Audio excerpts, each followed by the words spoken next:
Əlbəttə o qızı dəqiq sevib sevmədiyimi bilmirəm, amma dəlilər kimi vurulduğumu da dəqiq bilirəm. Ümumiyyətlə bu günə qədər güman ki cəmi 2 dəfə sevmişəm. Hər ikisində də sevginin mənim üçün sadəcə dəvət olunmamış, əsasən də arzu olunmaz bir sürpriz qonaq olduğunu deyə bilərəm.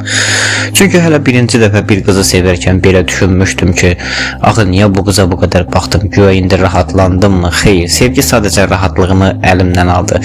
Sevdiyim insanı əldə etmək istəyim belə bəlkə də onu sevdiyim üçün yox, sırf itirdiyim o əvvəlki dinc halımı geri qaytarmaq üçündür.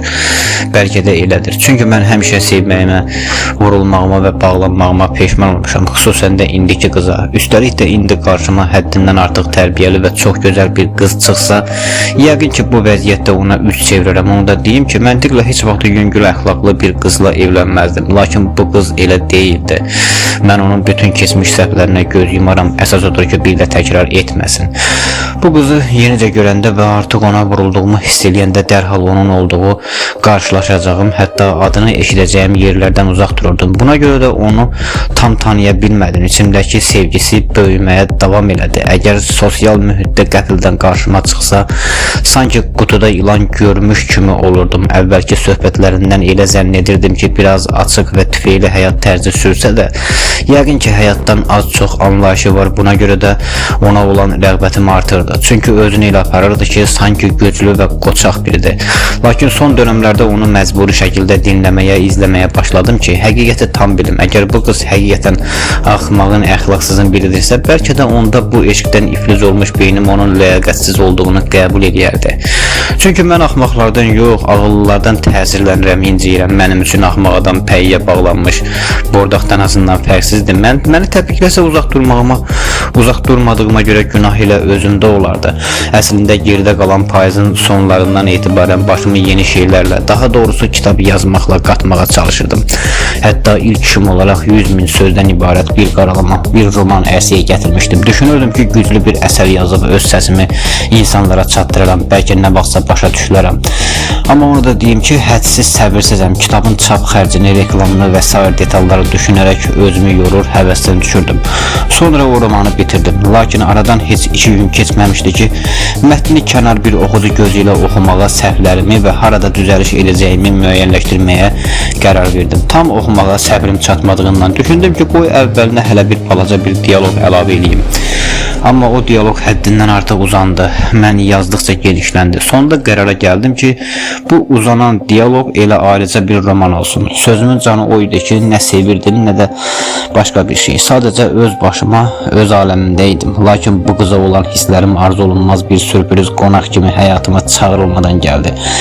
Öz depressiv vəziyyətim azmış kimi birdən-birə bu ifritə başıma bəla oldu. Öz-özümə deyirdim, axı mən bu yola çıxanda ortalıqda heç bir qız yox idi. Əgər əvvəl sırf öz şöhrətim naminə yazırdımsa, öz cibim üçün nələrsə etməyə çalışırdımsa, indi sevdiyim qızı əldə etmək üçün yazıram. Düzdür, ona olan sevgimin məni daha aqressiv, daha tünd yazmağa sövq etdiyini danmıram. Bəlkə də onu sevməyim yazmağıma faydalıdır. Bəlkə elə bu qızı mənim üçün yazıblar. Bəlkə mən Allaha verdiyim vədi pozduğum bu yolda elə Allahın mənə qismət edəcəyi o insana doğru gedirəm. Çünki mən Allaha söz vermişdim ki, qarşıma yaxşı bir insan çıxarsın və onun yetirdiyi insandan başqa heç kimlə bir yerdə olmayacağam. Lakin sonra nəfsim ucbatından bu vədimi pozdum. Bəlkə də vədimi əbəs yerə pozmamışam. Bəlkə bu Allahın mənə verdiyi sözün tamamlanmasına gedən yoldur. Bəlkə də sadəcə özümü aldadıram, nə bilim. Amma onu da deyim ki, sizi bilmirəm, mən həmişə qarşıma bir məqsəd qoyuram. Lakin o məqsədə doğru irəlilədikcə yolun başında və ya tən ortasında niyyətim dəyişir. Məqsədimə uğurla çatsam belə, niyyətim dəyişdiyi üçün çatdığım mənzil də əvvəlcədən xəyalını qurduğum yer olmur. Elə həmişə də belə oldu. Mən öz-özümə o qədər çox xəyanət etmişəm ki, bir çox hallarda bir plan qururdum. Planın ilkin mərhələsi alınırdı, amma davamında yolumu dəyişirdim. Misal üçün, atam rəhmətə gedəndən bir müddət sonra məndə onun kimi qaynaqçı olmaq həvəsi yarandı. Fikirləşirdim ki, mən də bu peşəyə yiyələnməliyəm. Qərarı aldım ki, sənədlərimi peşə məktəbinə verim. Əslində istənilən bir ustanın yanında bir müddət işləyib həm peşəni həm də gündəlik cib xərcimi qazana bilərdim. Gündəlik avtobuslara pul verib qonşu ucardan Zərdaba niyə gedirdim ki? Lakin mən diplomlu qaynaqçı olmaq istəyirdim ki, dövlət zavodlarında və daha böyük müəssisələrdə yüksək maaşla işləyim. Bunun üçün sənədlərimi Zərdab peşə məktəbinə verdim. Düzünü desəm, anam razı olmurdu. Deyirdi ki, qaynaqçılıq çətin peşədir. Üstəlik metalın tüstüsü zəhər kimidir. Hətta mane olmağa da çalışırdı. Lakin sonunda razılaşdı. Onu da deməliyəm ki, 9-cu sinifə bitirdiyimə dair şəhadətnaməni belə məktəbdən götürməmişdim. Az qala məktəb direktoru ilə dalaşacaqdım ki, sənədimi tapsın. Təbii ki, günah özümdə idi. Vaxtında götürməmişdim.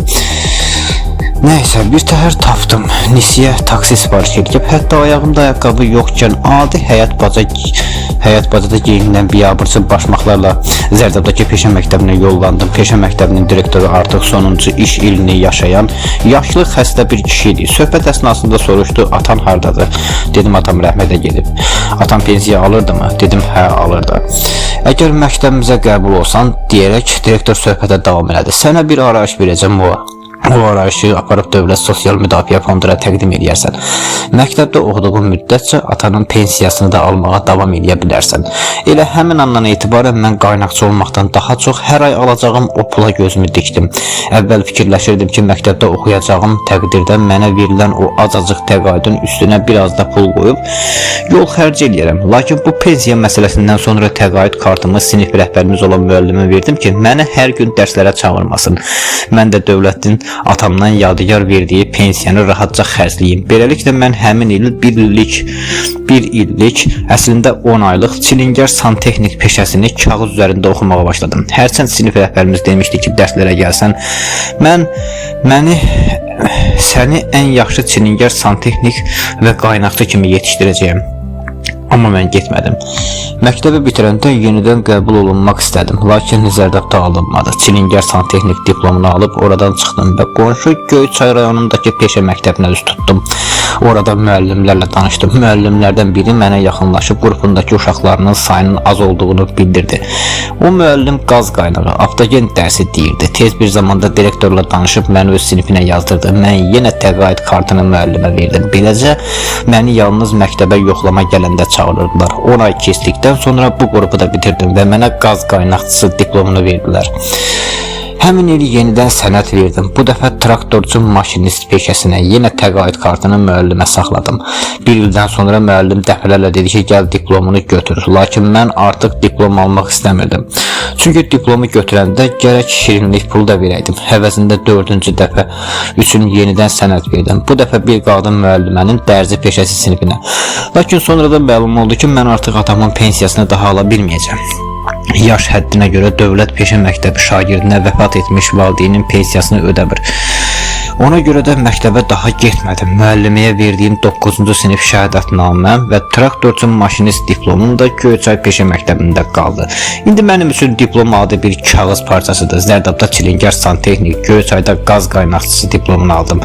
Traktorcu maşinist diplomu isə elə Göyçayda qaldı. İllər keçsə də gedib götürməmişəm. Halbuki vaxtilə bir diplomum olsun deyə göz yaşı tökürdüm. İndi isə 3-cünü götürməyə həvəsim belə yoxdur. Görürsünüzmü nə qədər ki atamdan pensiya gəlirdi, peşəni öyrənmədim. O pulu aylarla alıb xərclədim.